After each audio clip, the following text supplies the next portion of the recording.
seeing today and how they're experiencing their government, their economy. Indentured labor still exists to date. I mean, that's what built Dubai, for example. Yes. So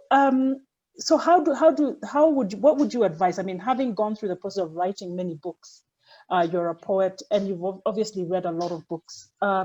What advice would you give a younger generation if you had to advise maybe your grandson or your granddaughter now, who's faced with this generation? What would you tell them to do in order to capture people's attention around the fact that the past is very important in order to secure and understand your present, and then also then map your way forward? I would say do both. That it is hard work, and writing nowhere at no time has been easy work. You have to do both, because that talent has a duty. And the duty is both that you are a good Twitter when you have to be, or that you're a good IT person. You know this. I'm a bad IT person, and as you can see. I'm less, so it's okay. And now, no giving evidence on that point. Even if you're called. But you know what I feel when I look at myself and I say, this isn't good enough.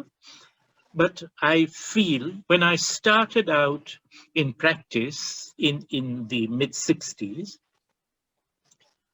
many clients came to me and they would give me folded pieces of paper like that. I say, yes, what is the problem? And they would just give me the pieces of paper. And then I understood they could not read, they could not write. And I couldn't understand Kikuyu because the problems were coming out from the emergency period. Yeah. And so I feel now I understand how they felt.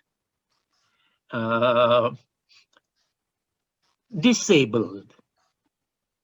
That now I understand I can't make myself understood. I can't convey something, and I think I have the experience to pass on.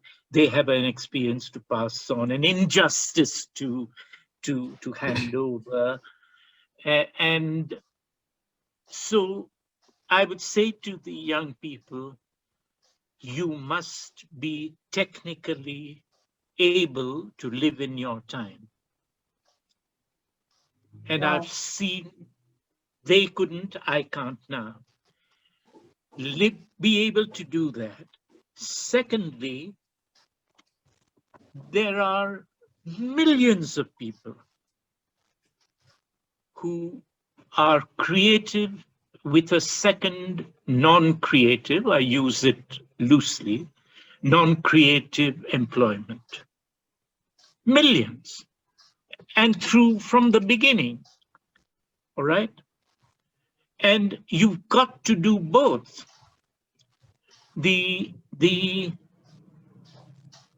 No one, that talent must be nurtured. These employment, fortunately, they can be 24 hours, but not always. And there are times when you've got to, and the creative part doesn't only come with lightning comes and a finger points at you and you write a poem. No, inspiration does come, but there is a lot of work in your mind going on. And your mind is also putting what we call inspiration together. So it's hard work. Because it's not easy, you can't simply say, oh, I'm so busy, I work, really. And do you think that writers don't work? So there is a duty, they come on, but that's not the whole answer. Edge, what I think is, where is the outlet for them?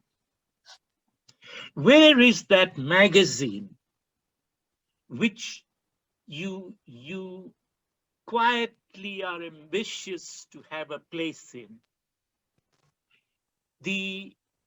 Don't bring me Kwani number 1, 2, 3, 4, 5. These are books to which all the young people can send only once a year. No, that's not. And when it's rejected, you wait 2 years. Yeah. What have you helped them? Nothing. You brought out a fancy book. No, the important thing is a quarterly with a good cover and newsprint inside. Cheap. And I have been publishing a fair amount. And yet when Elephant didn't publish my poem on Binyavanga, I felt bad. And I asked myself, I have lost thousands of cases. Fortunately, I've 1001. One more. But I've lost, I know how to lose. But still, when they didn't print it, I thought, oh my God, what have I done? Yeah. So I can stand that discouragement, but it is discouragement. Therefore, to get over that discouragement, in the next quarter, there will be another issue. Yeah. And I will send 3 more poems. And you know, I'm writing them on the exercise book. I'm writing them, I copy them several times. Now people have this machine and so on. So we must help them. They have to be imaginative. When they go to their aunties and their grandmothers and their favorite uncle who had disappeared for many years and has come back. Was he in the army? Was he in the Navy? Was he nothing? What was he doing? It is not difficult to say to the ladies, show me one picture of yourself. Everybody has at least one picture tucked away somewhere. Yeah. The historical pictures. Yes, for in themselves. They don't show it to anybody. They don't frame it. Some are framed and kept.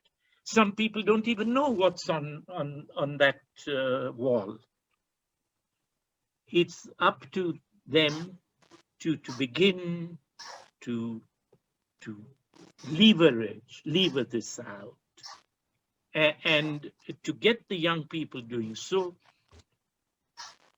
Also, our politicians who have, to them, we complain that to them sanitation, accounting, all this is missing. To them, that's not politics. But unfortunately, nor is poetry, publishing, magazines, photography, good singing, beautiful acting, creativity. To them, that is nothing. Right? And then they say, quite poker-faced, you know, in the developed countries, they do things differently. Here we have such problems. That's why we can't do anything. The short answer is they are not developed and themselves, and they're not developing. Yeah. So some pressure to pull. We've pulled back a bit of human rights. We've got to pull back for creativity also and begin to bring that down. And I think what that's a sorry. sorry, Pheroze. I was just going to say that Yeah. that is such an important point, because history has a rich Africa has a rich history of leaders who went on to be leaders, especially during the time of the liberation in the late 50s and early 60s, who were poets like Amilcar Cabral and Sekou Touré. Correct. And these were all poets. Senghor. And even if you go, Senghor as well of Senegal. And even further Agostino. afield in Italy with Gabriele D'Annunzio, he was also a poet. So yes, of course. these things, literary endeavors, actually make up a lot of the social fabric of a country and should not be dismissed. Yes. Yes. At all.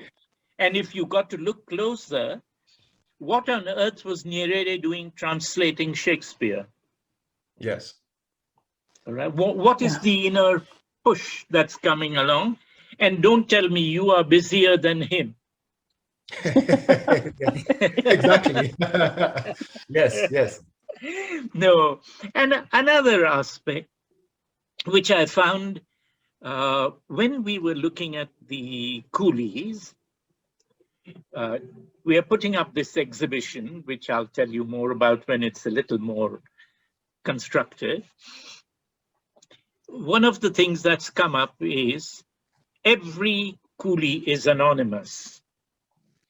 The photograph, someone said that, but there are no photographs of coolies.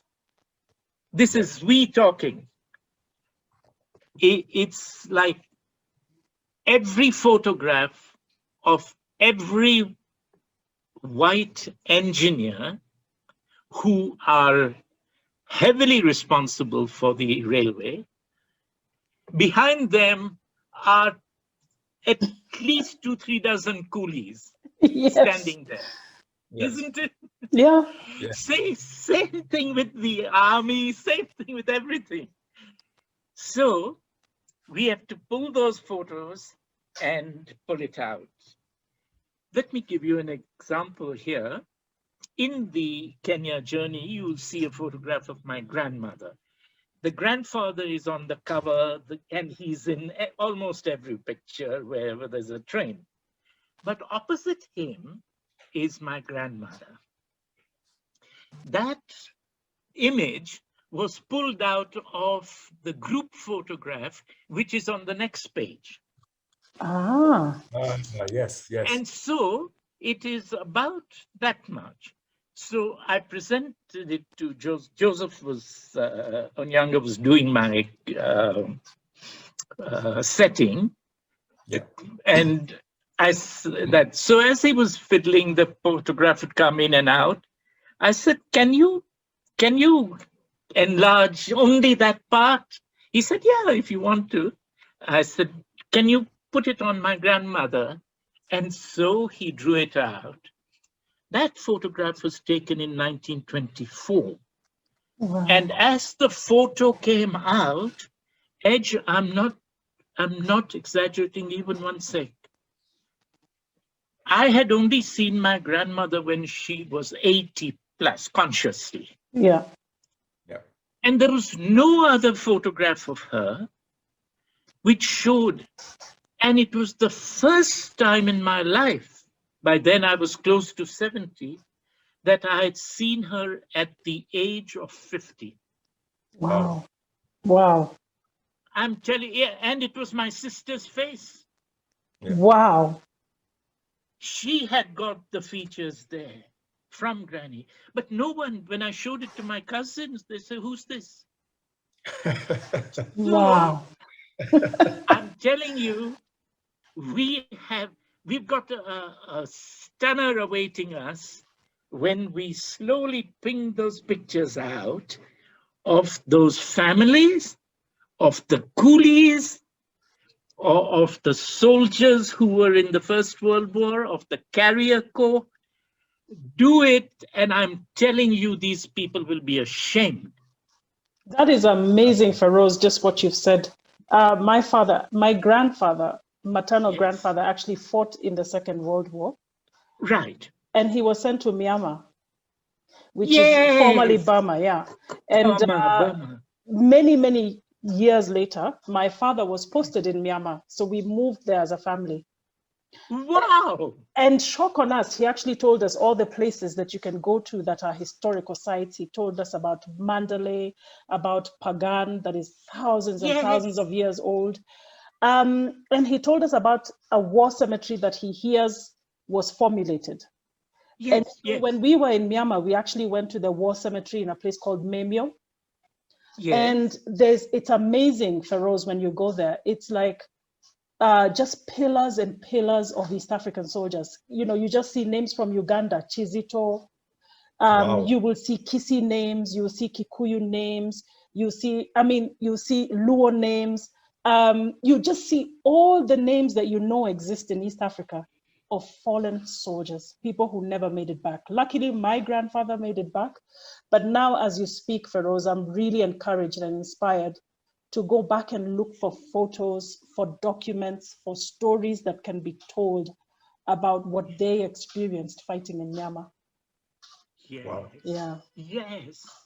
Absolutely. Yeah. Absolutely. Yeah. Oh my God. I mean, it's just amazing. And when I was reading your book, I think for me, what really struck me is the fact that when you're on this end of the history, you just, I think between Pedro and I, we have a lot of interaction with the Asian community because of how we were raised. But I can bet you that there's so many Kenyans who just look at the Asian community as this Asian community, as a community, first of all, that is almost, that doesn't have any diversity and that they don't understand the history. But by just reading your book, and I wish everybody would buy your book, is really to understand the human experience. Your father's courage, your father's determination, your grandfather's courage, your grandfather's determination, his love and passion for what he saw around him. The dehumanizing experience from being in this kind of British system. All these stories just kind of really just reminded us that at the core of it all, we're really human. We are all human. We went through so many similar experiences. And now I'm really loving what you're saying, which is that we actually have an obligation to tell the human story and not the number story in the way that the British colonial system told our stories. So my grandfather was a number, but he actually fought for the British Empire, but he's recognized nowhere. So that for me is a travesty. Yeah. Correct. Also, just to contribute as well, it's interesting.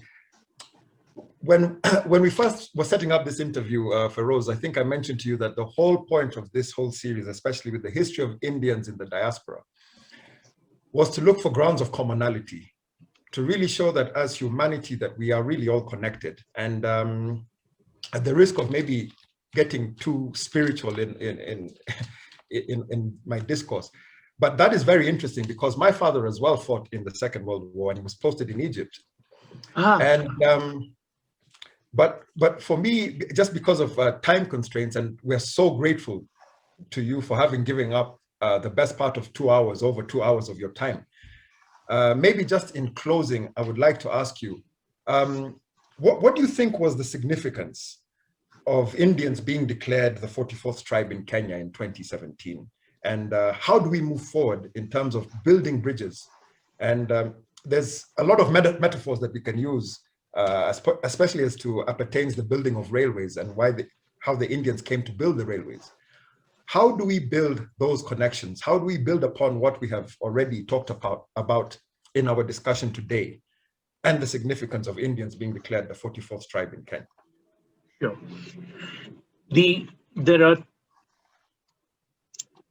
There are two groups looking at this event. What do the Indian community, and Edge, you're quite right, there is the diversity which is so massive is not seen. Exactly. But so 40 is it 40 44th? It's 44th. But 44th. It needs to 44th. be more because you're all not the same. And I think that for me is, again, the unwritten story that we need to keep telling, Correct. But then I'm not complaining because it took the Suba nearly I applied for the recognition of a Suba constituency in 2012. Wow. And the Subas were considered to be Luos forever. Yes. It took a long, so Tomboya has never been, I mean, it's now we are all saying, oh, he's Suba, you know. And in Western, it took a long time. Among the Kalenjin, it took a long time for people. The Luos were called Kavirondo. Yes. That's yes. what they were. So, because we had not self-defined ourselves, but I think that we are too few and too many components to have different numbers of tribes. But to us, so that the Indian community looks at the 44th tribe. The second viewpoint is from the majority of the tribes from 43 to 1. They are looking at this one. The latter one is the one. Tribalism is being used so destructively that it carries a bad connotation to refer to tribe or to claim pride as a tribe. But the reaction from the other tribes was, I found, a fairly down-to-earth thing, saying, ah, yes, yeah, so you're a tribe now, huh? Yeah, good. Good.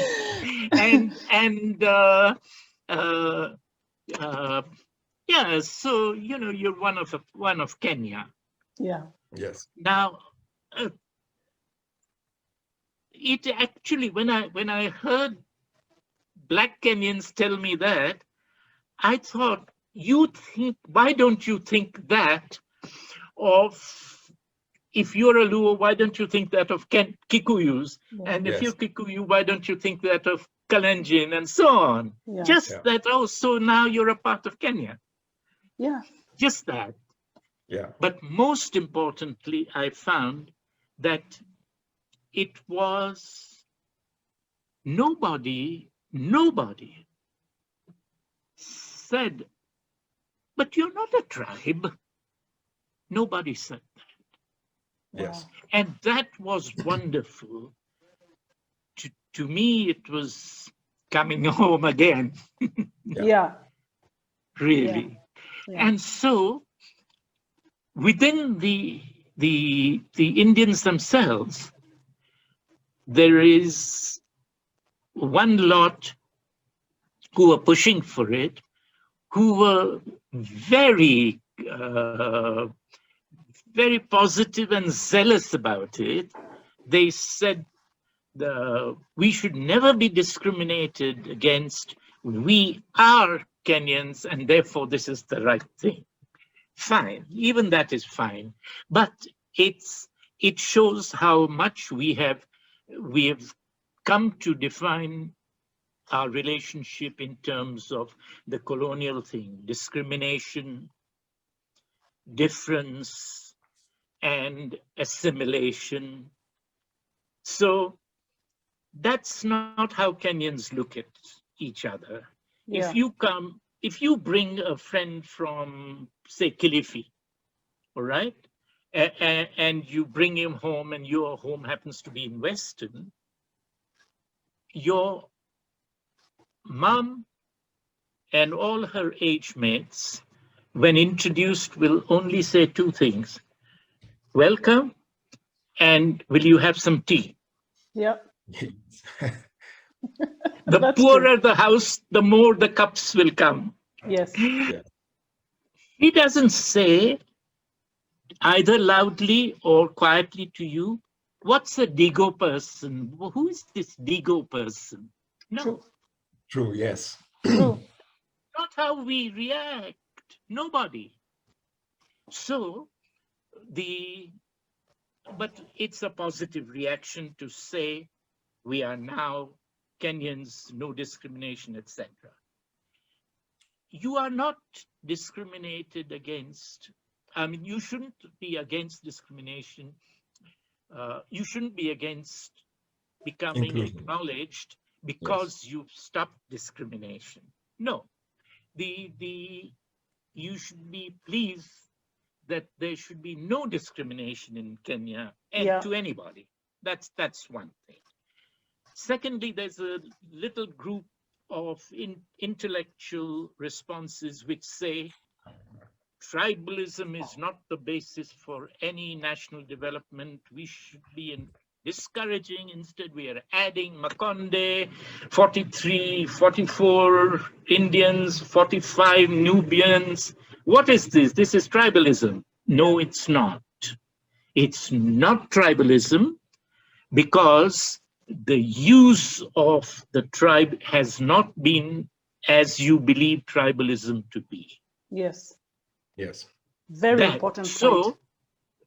So in the thing, I come down heavily on the fact, great, I love it. But let me tell you a story which when the Indian Prime Minister came here, the 19,000 Indians who are 3/4 Kenyan and 1/4 something else or Indian went to see him at Kasrani. And so I said to those who were organizing this, I said, y'all have never organized 19,000 people to see Jomo Kenyatta at Kasrani, not that Kasrani was there, or Moi, or Kibaki, or Uhuru. Are you Kenyans or what? Wow.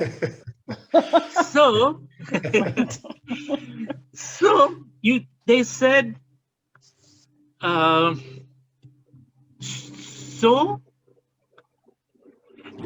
just like that, I mean, it was absurd. So I took a note of that. They all went there. Luckily, Uhuru came to Kasrani. The very good relations between India, Indian High Commission and State House with Uhuru, when he came there. And so Modi spoke and all these 19,000 cheered madly, which they'd never cheered anybody else. And then Uhuru got up and he said, Mr. Prime Minister, he said, these are your people. I'm sorry. He said, these are your people, but they're my constituency. Yes. But he has gone further, and on another time when the Indian High Commission has been speaking about Pio Pinto and all, and Uhuru has interrupted and said, these are my people. Yeah. Wow. Yes. And that is, Germany has shown us, Rwanda has shown us, you can be there 200 years and 500 years, and someday somebody can put a match and it all goes off into a terrible racism. Yes. But when the opposite happens, we must not be quiet, we must be jubilant as well and say something good has happened when the head of state says, but these are my people. Yeah. Yeah. And so the 44th tribe thing I think it's a great step. I think it's a great step. You go to somebody's house in Kakamega off the road and says, what do you think about these Dukawalas? And I think a lot of people say to you, but they're the 44th. Meaning we may not like them, but we don't like Kikuyus either. Yeah. Yeah. Yeah. But they're Kenyans. They're us. Kenyans. We are, yeah. We're all in this ship together. Yeah. Yeah, exactly. Yeah. A very close friend would say to me when she was complaining about the family. So I said, you know, that's a shame. She put up her hand like this and she said, this is the family, but are these all equal? Wow. They're not the same. They're not equal. Yeah. So that's it. Absolutely. Can I close on the issue of the recognition, which you said about Granddad and Peter, your dad thing. The indentured laborers, yes, have been recognized by the UNESCO declaring the landing place in Mauritius of those ships in 1838 and 18 as a World Heritage Site. Wow. Yes. Absolutely. And the citation for it is a citation we might take for what we want done here. The buildings of the Aprawasi means foreign Indians, Ghat remains an immigration depot of 1849, which is among the earliest surviving manifestations of what was to become a global economic system. So we are now seeing the acknowledgement of a cane cutter in Natal, or a cane cutter in Jamaica, or Fiji, or a railway coolie in Kenya, as part of a global economic system based on their labor. Wow. And one of the greatest migrations in history. So we have to put into place the place of the colonial soldiers, the colonial dukawalas, whatever we did, and put it in that global context, because no one else is doing it. Yes. But here there is some. This sole surviving example of this unique modern diaspora represents not only the development of the modern system of contractual labor, so it's an economic system, modern from 1838, that these men and women and children carried with them when they left their countries of origin to work in foreign lands.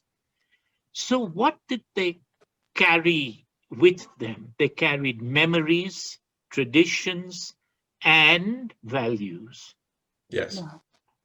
And what is it? You're talking of my dad's and the granddad's courage and determination. What took these people to Egypt, Mesopotamia, Burma? All right. Yeah. It's the same thing. There is a personal commitment. And what they saw there, that under the stress of duty and of valor, nobody's color, nobody's anything mattered. Yep, the blood ran red upon death. Yeah. Yes, we all run red then. Yeah. And when they left their countries, and these values, traditions, and memories, they subsequently bequeathed to their millions of descendants. That is what this writing generation must pass on. There is a library of World War I writing, World War II writing, but it's not ours. And we have to fill in this of descendants for whom the site holds great symbolic meaning. And they bequeathed this millions. If we think that we were suffering, you try living in Alabama from 1830 to now. And then you will see what your duty is on this. Thank you so much, Ed. Peter, thank you so much.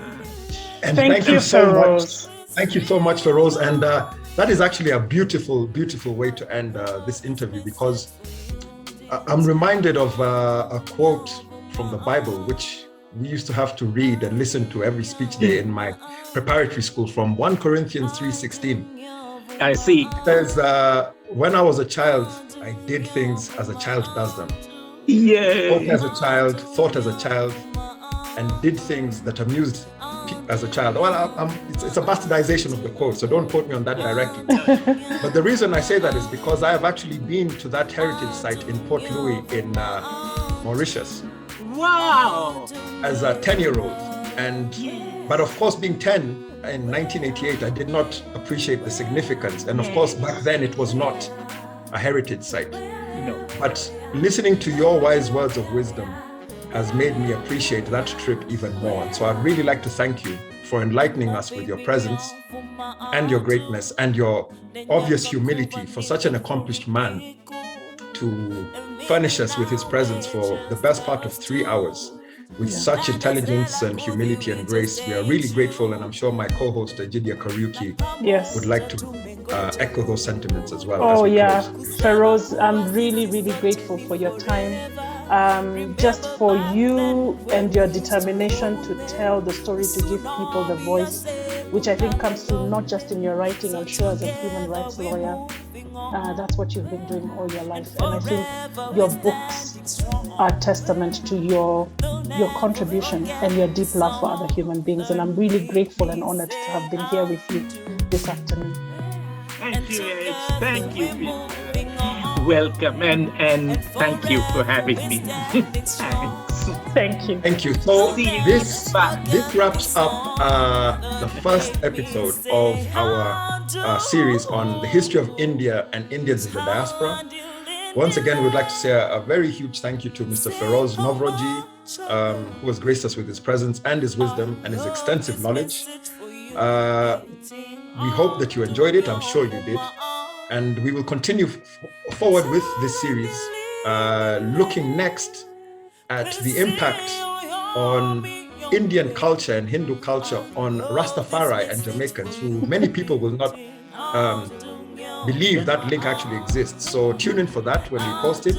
But once again, thank you, Mr. Nowrojee, Pheroze. Thank you, Edge, for being with me. And thank you to the watching thousands, hopefully. Until next time, thank you very much. Thank you. Bye, Pheroze. Thank you. Bye. Bye. Bye. Bye.